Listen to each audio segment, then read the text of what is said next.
అందరికీ నమస్కారం. Mastan 10th maths YouTube ఛానల్కి స్వాగతం, సుస్వాగతం. ఇప్పుడు ప్రభుత్వ ఉద్యోగులందరూ అందరికీ కలవరపడుతున్న ప్రధానమైన సమస్య టెట్, టీచర్ ఎలిజిబిలిటీ టెస్ట్. దీని గురించి ఈ మధ్యకాలం నాకు చాలామంది ఫోన్ చేసి అడిగారు. మనం ఆల్రెడీ యూట్యూబ్లో టెట్ సంబంధించిన క్లాసెస్ చెప్తున్నాం. అంటే ఫస్ట్ మీకు టెట్ సిలబస్ ఎలా ఉంటుంది, ఎవరెవరు ఏ పేపర్లు రాయాలా, హెచ్జిటీలు ఏ పేపర్లు రాయాలా, 1A అంటే ఏంటి, 1B అంటే ఏమి, స్కూల్ అసిస్టెంట్స్ 2A అంటే ఏమి, 2B అంటే ఏమి, గ్రేడ్ 2 హెచ్ఎంస్ ఏం రాయాలా, ఇవన్నీ మనం చెప్పాం, డీటెయిల్గా చెప్పున్నాం. మీరు ఫస్ట్ సబ్స్క్రైబ్ చేసుకుంటే నా వీడియోస్ అన్నీ మీకు కనబడతాయి. మీరు సబ్స్క్రైబ్ చేసుకోకుండా అప్పటికప్పుడు ఆ రోజు వీడియో చూసి మళ్ళీ నాకు ఫోన్ చేయడం వల్ల మీకు టైం వేస్ట్, నాకు టైం వేస్ట్. దయచేసి సబ్స్క్రైబ్ చేసుకోండి. మస్తాన్ 10th మ్యాథ్స్ చేసుకుంటుంది ఏమవుతుంది, నాకు 10th క్లాస్ సిలబస్ కనబడుతుందేమో మీరు అనుకోవచ్చు. టీచర్లు 10th క్లాస్ కనబడుతుంది. ఇప్పుడు Mastan 10th maths channel subscribe చేసుకో అనుకోండి, మీరు ప్లేలిస్ట్ పోండి, కింద వీడియోస్ ఉంటుంది, షార్ట్స్ ఉంటుంది, పక్కన ప్లేలిస్ట్ అని ఉంటుంది. ప్లేలిస్ట్ ఆన్ చేయండి, టచ్ చేయండి, ఏమవుతుంది, సపరేట్గా లింక్స్ వస్తాయి. టెట్ లింక్స్ అని అక్కడే కనబడుతుంది. నెక్స్ట్ ట్రిగ్నోమెట్రీ లింక్స్ కనబడతాయి, రియల్ నెంబర్స్ లింక్స్ కనబడతాయి, సోషల్ స్టడీస్ లింక్స్ కనబడతాయి. మీకు ఏది అవసరము, టెట్ కావాలా, టెట్ కొడితే వరుసగా వీడియోస్ అన్నీ వస్తాయి. First video, second video, third video, fourth video, fifth video, sixth video, ఇది నెక్స్ట్ వీడియో. అలా మీరు వరుసగా చూసుకుంటే మీకు పూర్తి అవగాహన వస్తుంది.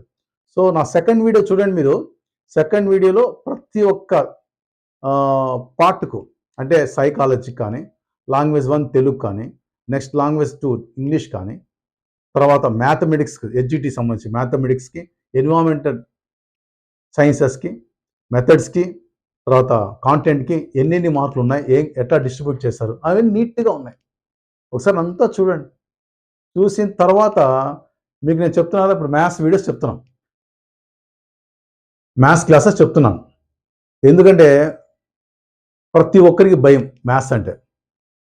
మన హెచ్జిటీస్లో చాలామంది సోషల్ స్టడీస్ బ్యాక్గ్రౌండ్, తర్వాత వచ్చి సైన్సెస్ బ్యాక్గ్రౌండ్ వాళ్ళు ఎక్కువ మంది ఉన్నారు. మ్యాథ్స్ బ్యాక్గ్రౌండ్ తక్కువ మంది ఉన్నప్పటికీ ప్రధానమైన సమస్య ఎక్కడ వస్తుందంటే, మనం చదివి చాలా సంవత్సరాలు అయిపోయింది, అందరం మర్చిపోయినాం.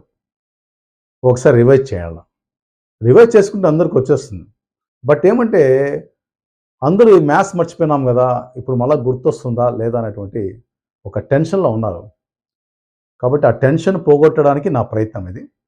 సో మ్యాథ్స్ క్లాసెస్ మనం చూద్దాం. ఒకసారి ప్రీవియస్ టెట్ క్వశ్చన్ పేపర్లో ఉన్నటువంటి మ్యాథమెటిక్స్ బిట్స్ కొన్ని డిస్కస్ చేస్తున్నాం మీతో. దయచేసి నా మస్తాన్ 10th మ్యాథ్స్ యూట్యూబ్ ఛానల్ని సబ్స్క్రైబ్ చేయడం మాత్రం మర్చిపోద్దు. మీరు ఎంత సబ్స్క్రైబ్ చేసి మీ సంఖ్య పెరుగుతుందో నా నుంచి మరిన్ని వీడియోలు వస్తాయి, అది గుర్తుపెట్టుకోండి. సో ఫస్ట్ క్వశ్చన్, దత్తాంశము 3, 7, 5, 3, 7, 5, p యొక్క బాహుళకం 7 అయిన p విలువ ఎంత అన్నాడు. ఒక డేటా ఇచ్చాడు, 375,375 p. దీని యొక్క బాహుళకం ఎంత, మోడ్ అంటాం, ఇంగ్లీష్లో మోడ్ అంటాం. 7 అన్నాడు, అయితే p వాల్యూ ఎంత. లక్కీగా ఏంటంటే మొత్తం తెలుగు రాశాను, ఎందుకంటే 2011 ముందు ఉన్న టీచర్లు అంతా రాస్తున్నారు కాబట్టి, ఆ తర్వాత ఎలాగో పాస్ అయిపోయినారు కాబట్టి 2012 నుంచి 2011 ముందు నుంచి ఉన్నటువంటి వాళ్ళందరూ తెలుగు మీడియం స్టూడెంట్సే, తెలుగు మీడియం టీచర్సే. కాబట్టి అందరూ తెలుగు మీడియం స్టూడెంట్స్ కూడా తెలుగు మీడియం నుంచి వచ్చిన వాళ్ళుగా టీచర్లు అన్నారు కాబట్టి వాళ్ళకు తెలుగు టెక్నాలజీ కోసం మొత్తం తెలుగు చెప్తున్నాను. ఒకటి. రెండో పాయింట్ ఏంటంటే, మీకు నేను గైడెన్స్ ఇస్తాను ఎలా పాస్ కావాలనేది. మొత్తం డీటెయిల్గా చెప్పాలంటే మీకు తెలుసు కదండి, ఒక్కొక్క బుక్ 300 పేజీలు ఉంది. అట్టా 7 పుస్తకాలు, 2100 పేజీలు, 2000 పేజీలు వేసుకోండి. మీకు రోజు దొరికేది 1 గంట. అట్ట అన్ని పుస్తకాలకు 2000 పేజీలు, పోనీ 1500 పేజీలు వేసుకోండి. 1500 పేజీలు అంటే 1500 రోజులు. సంవత్సరానికి ఉండేది 365 రోజులు. మీకు 5 years పడుతుంది. 5 years పడుతుంది. మన మస్తాన్ 10th మ్యాథ్స్లో నా యొక్క ఉద్దేశం, మస్తాన్ సార్ యొక్క ఉద్దేశం ఏంటంటే మిమ్మల్ని పాస్ చేయాలి అంతే. స్కోరింగ్ కోసం కాదు, సబ్జెక్ట్ కోసం కూడా కాదు. మీకు డీటెయిల్గా సబ్జెక్ట్ చెప్పేసి వీళ్ళంతా చొచ్చుకొని పోయేసి టెన్షన్ పెట్టడం నా ఉద్దేశం కాదు. అలా ఉంటే నా వీడియో చూడద్దండి. సబ్జెక్ట్ డెప్త్గా వెళ్ళను, స్కోరింగ్ మనకు సంబంధం లేదు. మీరు పాస్ కావాలంతే. పాస్ అయ్యేదానికి మాత్రమే నేను గైడెన్స్ ఇస్తాను. ఇప్పట్లో మీకు పూర్తిగా సబ్జెక్ట్ చెప్తే మనకి ఎంత మాత్రము అది అవగాహన అవుతుందో మీ విజ్ఞతగా వదిలేస్తున్నా. సో ఫస్ట్ మ్యాథ్స్ నేర్చుకునేటప్పుడు చేయాల్సిన పని, ఇది మీకు ఇబ్బంది ఉన్నా ఫస్ట్ మీరు ఇప్పుడు మ్యాథ్స్ వెళ్తున్నారు, మ్యాథ్స్ ఇప్పుడు స్టార్ట్ చేస్తున్నారు, ఫస్ట్ మీరు చేయాల్సిన పని 20 ఎక్కాలు నేర్చుకోవాలి. ఫస్ట్ మీరు 20 ఎక్కాలు నేర్చుకోవాలి. మాకు వచ్చుకు వస్తారంటారు, ఓకే వస్తే వెళ్ళండి, గుడ్, నో ప్రాబ్లం. 20 ఎక్కాలు రావాల్సిందే. 20 ఎక్కాలు రాకపోతే ఇప్పుడు నేర్చుకోండి. ఈ రోజు మ్యాథ్స్ ప్రిపరేషన్ స్టార్ట్ చేయండి. 1వ ఎక్కం కానించి 20 ఎక్కం వరకు మధ్యలో ఎక్కడ అడిగినా చెప్పేట్టు ఉండాలి. ఎందుకంటే మ్యాథ్స్లో దానికి సంబంధించిన ఆపరేషన్స్ ఏంటివి? Fundamental operations, plus minus into divide by, ఈ ప్రాథమిక పరిక్రియలకు సంబంధించి ఎటువంటి లెక్క ఇచ్చినా మధ్యలో మ్యాథ్స్ అంటే నథింగ్ బట్ అర్థమెటిక్ కూడా వస్తాయి కదండి. ఇంటూలు వస్తాయి, డివైడ్ బైలు వస్తాయి, మైనస్ వస్తాయి, ప్లస్ వస్తాయి, టక్క చేసేట్టు ఉండాలి. కొంతమంది ఇప్పుడు మనకు ఉన్నటువంటి దాంట్లో చాలా వరకు సబ్జెక్ట్ టీచర్లు అయిపోయినారు. ప్రైమరీ స్కూల్స్లో కూడా తెలుగు చెప్పుకుంటారు, ఇంగ్లీష్ చెప్పుకుంటున్నారు, మ్యాథ్స్ చెప్పుకుంటున్నారు, సైన్స్ మర్చిపోతున్నారు. కాబట్టి ఫస్ట్ ఈరోజే ప్రిపరేషన్ స్టార్ట్ చేయండి. మ్యాథ్స్ 20 ఎక్కాలు నేర్చుకోవాలా. 20 ఎక్కాలు నేర్చుకోవడం కాకుండా ఇంటూలు డివైడ్ బై బాగా ప్రాక్టీస్ చేయండి. కూడికలు తీసేది మనం ఎలాగో వచ్చు, ఇంటూలు డివైడ్ బై ఫాస్ట్గా చేయాలి. వచ్చు మనకి, ఫాస్ట్గా చేయాలి. 2 అంకెలు ఇంటూ 2 అంకెలు వేసుకోండి, 3 అంకెలు ఇంటూ 3 అంకెలు, 3 digit number into 3 digit number వేసుకోండి. 4 డిజిట్ వరకు వెళ్ళరు, 3 డిజిట్ ఇంటూ 3, మధ్యలో పాయింట్ పెట్టి రాస్తాం కదా. ఇప్పుడు సపోజ్ 32.57 ఇంటూ 5.27 అలాంటి ఉంటాయి చూడండి, అవి కూడా ప్రాక్టీస్ చేయండి. ఓకేనా? సో ఫస్ట్ ప్రిపరేషన్ అయిపోయింది. ఏంది? టేబుల్స్ నేర్చేసుకుంటున్నాను మీరు. ఓకే, నెక్స్ట్ ఫండమెంటల్ ఆపరేషన్స్, ముఖ్యంగా ఇంటూ డివైడ్ బై సంబంధించిన లెక్కలు మీకు మీరే ప్రాక్టీస్ చేసుకోవాలి. డీటెయిల్గా నేను చెప్పను, ముందే చెప్తున్నాను. అలాంటి ఉద్దేశం ఉంటే మీరు చూడడం మానేసుకోండి. మీరు పాస్ కావడం వరకే, నా పాస్ అయ్యేదానికి మీకు మార్గాలు చెప్తూ ఉన్నాను. That's all. Yes, let us continue.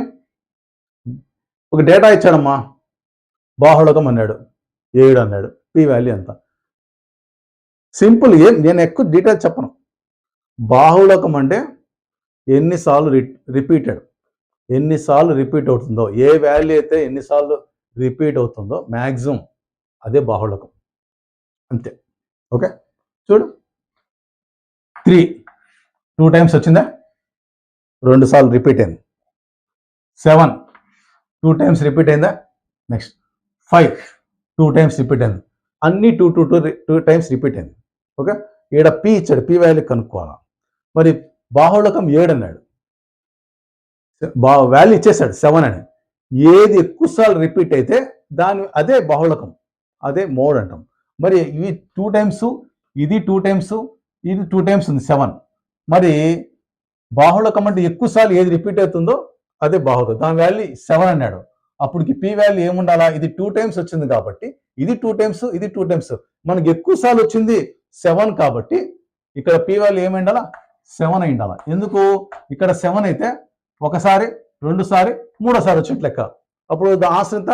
7 correct అవుతుంది, 3 టైమ్స్ వచ్చినట్టు. కాబట్టి పి దగ్గర ఏముండాలా? 7 ఉండాలా. పి దగ్గర 7 ఉంటే అప్పుడు ఎన్నిసార్లు రిపీట్ అయినట్టు? 7 1 2 3 టైమ్స్, ఇది 2 టైమ్స్, ఇది 2 టైమ్స్, ఇది 3 టైమ్స్.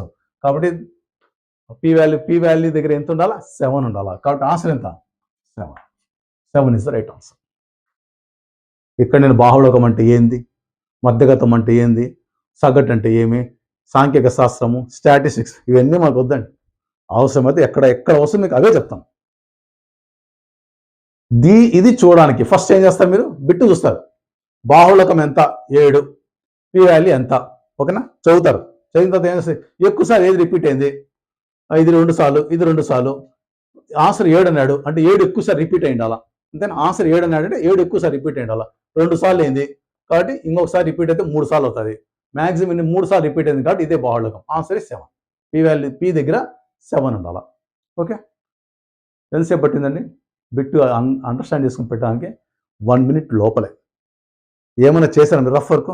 ఏం చేయలే, రఫ్ వర్కే చేయలే ఫస్ట్. కాబట్టి అలాంటివి నేర్చుకోండి, అలాంటి బిట్లు ఫస్ట్ చూడండి.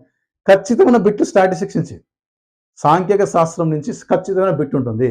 నెక్స్ట్ సెకండ్ వన్, దత్తాంశం 10 7 9 8 8 7 11 యొక్క బాహుళకం. ఇది కూడా అంత సేమ్ బాహుళకం ఇచ్చాడు, మోడ్ వాల్యూ. నేను చెప్పాను బాహుళకం అంటే ఏంటని, ఎక్కువసార్లు ఏదైతే రిపీట్ అవుతూ ఉంటుందో, ఎక్కువసార్లు ఏ విలువ అయితే మళ్ళీ మళ్ళీ వస్తూ ఉంటుందో, పునరావృతం అవుతూ ఉంటుందో అదే బాహుళకము. ఓకే, చూడండి 10 ఏం రాలా, ఏడన్నా లేదు. నెక్స్ట్ 9, 8 ఎన్నిసార్లు వచ్చింది? 2 టైమ్స్. 8 2 టైమ్స్. 7 2 టైమ్స్. 11 ఏం లేదు, ఇది లేదు, ఇది రిపీట్ కాలేదు, ఇది రిపీట్ కాలేదు. ఓకేనా? 7 ఎన్నిసార్లు వచ్చింది? 2 సార్లు వచ్చింది. 8 2 సార్లు వచ్చింది. ఎక్కువ సార్లు ఏది రిపీట్ అయింది? 2 సార్లు. 7 వచ్చింది, 8 వచ్చింది. ఒకటే ఒక 3 సార్లు 4 సార్లు ఏదో వచ్చేస్తుంటే ఒకటే చెప్తాం. ఇక్కడ 2 వాల్యూస్ 2 సార్లు వచ్చాయి. ఏంది? 7 వచ్చింది 2 సార్లు, 8 వచ్చింది. సో 2 వాల్యూస్ రిపీట్ అయినాయి 2 టైమ్స్. మ్యాక్సిమం అంటే 2 టైమ్స్ వచ్చినాయి. ఏంటి? 7 వచ్చింది, 8 వచ్చింది. ఇక్కడ 2 answer correct. 7 and 8 is the right answer. 7 repeat అయింది, 8 రిపీట్ అయింది. రిపీట్ అయింది కరెక్ట్. ఎన్నిసార్లు? 2 సార్లు. ఇంకోటి 3 సార్లు కానీ రిపీట్ అయింది ఏదో ఒకటి, అది ఆన్సర్ ఇచ్చున్నాం. ఏది కాల, అన్ని 2 టైమ్స్ అయినాయి కాబట్టి 7 and 8 is the 7, 8 is the right answer. ఎంతసేపు పట్టినా మీకు? 1 minute బిలో. రఫ్ వర్క్ చేశారా? చేయలేదు. చూడు ఎన్నిసార్లు రిపీట్ అయింది? 2 టైమ్స్, ఇది 2 టైమ్స్. సో మ్యాక్సిమం 2 టైమ్స్ వచ్చింది, 2 వాల్యూస్ ఆన్సర్ పెట్టి. హాఫ్ మినిట్ కూడా మీకు పట్ట, 30 సెకండ్స్ అంతే. 30 సెకండ్లు మాత్రం మీకు పట్టింది. ఈ టైం మిగతా 30 సెకండ్స్ ఎక్కడ చేయాలి? ఎక్కడైనా మీకు వర్క్ ఎక్కడైనా పడితే, రఫ్ వర్క్ పడుతుంది కదా, అక్కడ ఆ టైం అంతా సేవ్ చేసుకోవాలి. చూసి పెట్టే బిట్లు ఇవి. అందుకే ఫస్ట్ ఇవి డిస్కస్ చేస్తాం. చూడడం, పెట్టడం. కొన్ని చేసేటివి కూడా ఉంటాయి. ఇది ఎప్పుడు అడిగారండి? 2024లో మనకు సెషన్ 1 ఫస్ట్ సెషన్లో అడిగారు ఈ బిట్, 2024 టెట్లో. అదేవిధంగా ఈ బిట్ 2024లో అక్టోబర్లో జరిగింది ఎగ్జామ్స్. టెట్లో సెషన్ 2లో ఇది వచ్చింది ఆ బిట్. ఎందుకంటే మీకు ఆల్రెడీ ఎగ్జామ్లో అడిగిన బిట్లే కనుక మీకు చెప్తే మీకు ఈజీగా ఏం లేదు, మీకు పెద్దగా ఏం కష్టం ఉండదని చెప్పడమే నా ఉద్దేశం. ఏం రఫ్ వర్క్ చేయకుండానే ఎట్ట చేపియాలా అనేది నా ఉద్దేశం. ఖచ్చితమైనటువంటి మీకు అవగాహన రావాలా, భయపడకుండా ఉండాలా మ్యాథ్స్ అంటే. మిగతా అన్ని ఓకే, ఇబ్బంది లేదు. నెక్స్ట్ థర్డ్ వన్, 12, 4, 5, 11, 17, 19, 14 దత్తాంశం యొక్క వ్యాప్తి. వ్యాప్తి అంటే ఇంగ్లీష్లో రేంజ్ అంటాం. ఇంగ్లీష్ టర్మ్స్ వాడాల్సిన అవసరం లేదు, మన వాళ్ళంతా తెలుగు మీడియం వాళ్ళే కాబట్టి ఎక్కువ వాడిను. అది కూడా వాడి ఎక్కువ ఇబ్బంది పెట్టా, ఇది కూడా నాకు లేదు. ఓకే, ఏం లేదు. వ్యాప్తి అంటే రేంజ్ అంటే ఏమి? హైయెస్ట్ వాల్యూ తీసుకో, లోయెస్ట్ వాల్యూ తీసుకో, డిఫరెన్స్ అంతే. భేదం తీసేయాలి. హైయెస్ట్ వాల్యూలోంచి లోయెస్ట్ వాల్యూ. దీంట్లో హైయెస్ట్ వాల్యూ ఏది? 19. లోయెస్ట్ ఎంత? 4. 19 4 పెడితే ఎంత? 15. ఇది ఆన్సర్. ఎంతసేపు పట్టింది మీకు? 30 సెకండ్లు. ఇది ఏమన్నా బిట్లా? ఏం లేదు. మళ్ళీ ఎందుకు మ్యాథ్స్ భయపడుతున్నారు? మ్యాథ్స్ ఏం లేదండి, యాక్చువల్లీ భయపడే అవసరం లే. 24 బిట్లు ఉంటాయి కాంటెంట్లో. 24 6 బిట్లు మెథడ్స్ ఉంటాయి. మెథడ్స్ నువ్వు చదువుకున్న కొద్దీ నీకు వస్తుంది 6. ఈ 24లో నువ్వు కనీసం అంటే 15 తెచ్చుకోవచ్చు. ఏది మ్యాథ్స్ బ్యాక్గ్రౌండ్ లేకపోయినా కూడా. ఎట్లా చూడండి, ఈజీ. దీంట్లో హైయెస్ట్ వాల్యూ చూశారు, లోయెస్ట్ వాల్యూ చూశారు, దాంట్లో తీసేశారు. తీయడం పక్కనే లేదే 19 కింద 4 వేసుకొని వేయకూడదు. మీరు ఇంకా 19 వేసుకొని 4 వేసుకొని మైనస్ వేసుకొని 9 4 పోతే 5 1 ఇవి రాయకూడదు. ఇంకా అయిపోయి నోట్ లెక్క వచ్చేయాలి మీకు. 19 4 పోతే 15. ఆ విధంగా వచ్చారు. చూడండి ఎంతసేపు పట్టింది. ఓకే, ఈ విధంగా మనకు క్వశ్చన్స్ ఉంటాయి. ఇవి కూడా మనకు టెట్లో అడిగిన క్వశ్చనే రాస్తాం. ఫోర్త్ వన్, 1.25, 1.02, 1.035, 1.21, 1.03, 1.09, 1.06 యొక్క మధ్యగతం. మధ్యగతం అంటే స్టాటిస్టిక్స్లో మీడియన్ అంటాం. Mean, median, mode. ఇంతకుముందు బాహుళకం చూసాం, ఇప్పుడు మధ్యగతం. చదివేశారు ప్రాబ్లం? మధ్యగతం అన్నారు. సో మధ్యగతం చేసేటప్పుడు ఫస్ట్ మీరు చేయాల్సింది ఆరోహణ క్రమమా అవరోహణ క్రమం అదొక్కటి రాసుకొని నేర్చుకోవాలి. ఒక్కటి నేర్చుకోండి చాలు. ఓకే, కింద నుంచి పైకి వెళ్ళండి అంటే చిన్నదాని నుంచి పైకి, చిన్నదాని నుంచి పెద్దదాని వరకు ఆరోహణం, చిన్నదాని నుంచి పెద్దదాని వరకు. ఫస్ట్ ఆ పని చేద్దాం. మధ్యగతం అడిగితే, ప్రాబ్లంలో మధ్యగతం అడిగితే ఏం చేయాలి? చిన్నదాని నుంచి పెద్దదాని వరకు అండి. పెద్దదాని నుంచి చిన్నది కూడా రాయొచ్చు. అందుకే చెప్తున్నా, డీటెయిల్గా మీకు చెప్పాల్సిన అవసరం ఉండకూడదు అనుకుంటున్నాను నేను. ఎక్కువ చెప్పేస్తే మళ్ళీ మీకు నాన్ మ్యాథ్స్ వరకు దిక్కు తెలియదు. ఓకే, సో ఫస్ట్ మధ్యగతం కనుక్కోమన్నాడు. ఏం చేయాలా? చిన్న సంఖ్య నుంచి పెద్ద సంఖ్య రాసుకోండి. ఫస్ట్ చూడు ఇక్కడ రాస్తున్నా, చిన్న సంఖ్య ఏం చెప్పండి, ఓకేనా? 1.02 ఫస్ట్ చిన్నది రాస్తున్నా. ఇది అయిపోయిందా? Next 1.03, okay. Next 1.035, okay. 1.035 అయిపోయిందా? నెక్స్ట్ చూడండి, ఓకే 1.25 రాలే, ఓకే 1.06, ఓకే 1.06, ఇంకా 1.09, 1.09, ఇంకా 1.21, 1.21 ఇది అయిపోయింది. Next last 1.25. ఇప్పుడు చూసుకోండి ఒకసారి, ఈ ప్రాబ్లం వేరే, దీనికి సంబంధించి ప్రాబ్లం.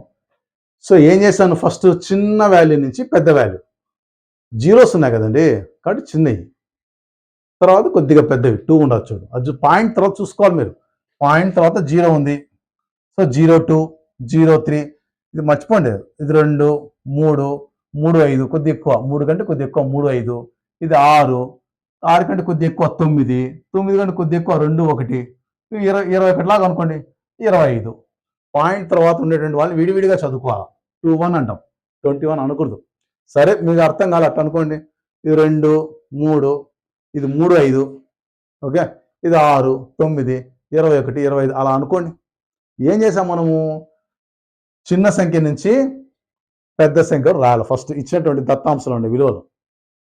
నెక్స్ట్ ఏం చేయాలి, మధ్యగతం అన్నాడు, మధ్యలో ఉండదు తీసుకోండి, అంతే మధ్యలో ఉండే చూడు, 1, 2, 3, 4, 5, 6, 7, 7 మధ్యలో ఏముండదు, 1, 2, 3, 4 వాల్యూ మధ్యలోకి వస్తుంది చూడు. ఇటు పక్క 3 అయిపోయినాయా, ఇటు పక్క 3 అయిపోయినాయా, మధ్యలో ఏముంది 1.06. మధ్యగతం అంటే మధ్యలో ఉండేది అంతే, ఓకే. సో ఆన్సర్ ఇస్ 1.0, ఇదే మధ్యలో ఉంటుంది 1.0, ఏడుంది 2. This is the answer. నా ఎక్స్ప్లెనేషన్ లేట్ అవుతుంది కానీ మామూలుగా అయితే చూస్తేనే పెట్టేసి, మీకు అర్థమైపోతే చూస్తే పెట్టేయచ్చు, నేను ఊరికి అనవసరం ఎక్స్ప్లెనేషన్ ఇస్తున్నాను అంతే. సో ఫస్ట్ మధ్యగతం అంటే ఏం చేయాలి, చిన్న సంఖ్య నుంచి పెద్ద సంఖ్య రాసుకోండి, ఇచ్చేటువంటి దత్తాంశాలు చిన్న సంఖ్య నుంచి పెద్ద సంఖ్య రాసుకోండి, మధ్యలో ఏమైతే ఉందో అదే మధ్యగతం. నెక్స్ట్ సేమ్ దత్తాంశం 5, 3, 1, 7, 9, 11, 13, 10 యొక్క మధ్యగతం, మళ్ళీ మధ్యగతం అన్నాడు. మధ్యగతం ఫస్ట్ ఏం చేయాలా, డైరెక్ట్ రాయచ్చా, రాయకూడదు, చిన్న సంఖ్య నుంచి పెద్ద సంఖ్య రాసుకోండి, ఆరోహణ క్రమం, అసెండింగ్ ఆర్డర్. చిన్న సంఖ్య ఇది ఫస్ట్ 1 రాస్తున్నాం, నెక్స్ట్ కొద్దిగా పెద్దది 3 అయిపోయింది, next 5, next 7, next 9, next 10, next 11, next 13. చూడండి ఏం చేసాము, ఇక్కడ ఇచ్చినటువంటి దత్తాంశంలో ఉన్నటువంటి సంఖ్యలను చిన్న సంఖ్య నుంచి పెద్ద సంఖ్యకు దీన్ని ఆరోహణ క్రమం రాసాం. మీరు ఎక్స్ప్లెనేషన్ అనేది వినండి అంతే, మీరు ఎక్కువ డీటెయిల్ కావాల్సి వస్తున్నారు. ఇచ్చిన దత్తాంశం చిన్న సంఖ్య నుంచి పెద్ద సంఖ్య రాయడం, మధ్యలో ఏమైతే ఉందో అది రాసుకోవాలా. ఇక్కడ ఒక విషయం ఏం గుర్తుపెట్టుకోవాలంటే, ఇక్కడ ఎన్ని నెంబర్లు ఉన్నాయి, 7, 1, 2, 3, 4, 5, 6, 7 ఉన్నప్పుడు కరెక్ట్గా మధ్యలో ఉండేది దొరుకుతుంది. 7 బేసి సంఖ్య 7 మధ్యలో కరెక్ట్గా దొరుకుతుంది. ఇటు పక్క 3 అటుపక్క 3 పోతే మధ్యలో 4వ వాల్యూ కరెక్ట్గా దొరుకుతుంది. ఇక్కడ 1, 2, 3, 4, 5, 6, 7, 8 8 ఉండే మొత్తం ఏంది సరి సంఖ్యలు, ఇవి సరి సంఖ్యలు 8. సరి సంఖ్య ఉన్నప్పుడు కరెక్ట్గా మధ్యలో దొరకదు, అప్పుడు ఏం చేయాలా, 1, 2, 3, 4, 5, 6, 7, 8 కదా, అప్పుడు ఏం చేయాలి చూడు,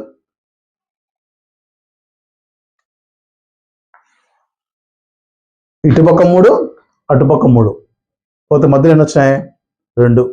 కరెక్ట్గా మధ్యలో రాదండి ఇది, ఎందుకంటే మొత్తం సంఖ్యలు సరి సంఖ్య అయినప్పుడు కరెక్ట్గా మధ్యలోకి రాదు. ఈ పక్క 3 ఆ పక్క 3 పోతే మధ్యలో ఉన్న 2లా, ఈ మధ్యలో 2 ఏం చేయాలంటే వీటిని కూడి 2తో భాగించాల, ఈ 2 కూడి 2తో భాగించాల. 9, 1, 7, 16, 16లో సగం 8 రైట్ ఆన్సర్ అంతే. చూడండి నేను ఎక్కడ కూడా 9 + 7/2 = 16/2 8 రాయడం లేదు, అటు రాయకూడదు కూడా. టైం మనం సేవ్ చేసుకోవాలా. బేసి సంఖ్యకి అయితే కరెక్ట్గా మధ్యలో ఉండదు వస్తుంది, సరి సంఖ్యకు మధ్యలో ఉండదు రాదు. అప్పుడు ఏం చేయాలా, ఇటుపక్క తీసేసుకుంటే మధ్యలో ఉన్నట్టు వస్తాయి. అది ఎట్లా కనుక్కోవాల్సిన ఐడియా కూడా రావచ్చు. అది ఎట్లా కనుక్కోవాలని. ఇప్పుడు ఎన్ని ఉన్నాయి మొత్తం 8 కదా, ఎన్ని సంఖ్యలు ఉన్నాయి 8. 8/2 వేసుకోండి, సగం ఎన్ని వస్తాయి 4. 4 తర్వాత ఏమొస్తుంది 5. 4ది 5ది అని లెక్కేసుకోవాలా. ఇది సింపుల్గా ఎత్తనా అండి. మొత్తం ఎన్ని సంఖ్యలు ఉన్నాయి 8. 8 ఉన్నాయి. 8/2 వేసుకోండి, ఎంత వస్తుంది 4. 4 తర్వాత ఏమొస్తుంది మామూలుగా 5.